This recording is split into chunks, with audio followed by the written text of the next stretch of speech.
कंचन राज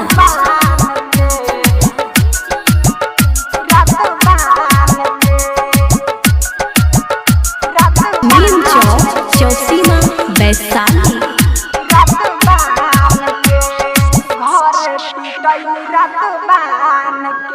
तोहरे चक्कर में रे पगली घर पिटैनी रात बान के, घर पिटैनी रात बान के। तोहरे चक्कर में रे पगली घर पिटैनी रात बान के, घर पिटैनी रात बान के। कह के न आइले हमके बतैले खेल गइनी अपना जान के। तोहरे चक्कर में रे पगली घर पिटैनी रात बान के, घर पिटैनी रात बान के। डीजे कंचन राज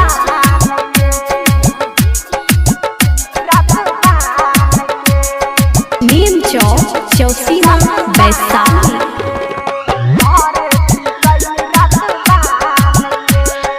अचके में फोन हमारा लगे कइले, ना जाने बाबूजी जान कैसे गइले।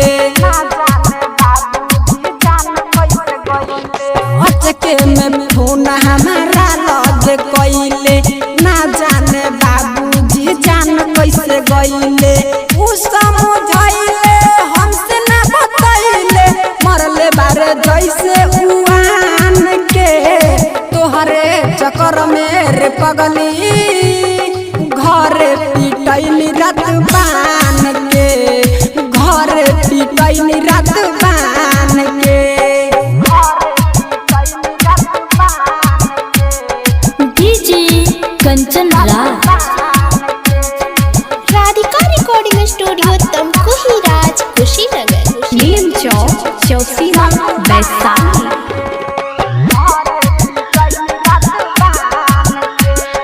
पहले खुश रहत रहलू बन गइलू पापी, हमके पिटवाइए के मांगतारू माफी। पहले खुश रहत रहलू बन गइलू पापी, हमके पिटवाइए के मांगतारू माफी।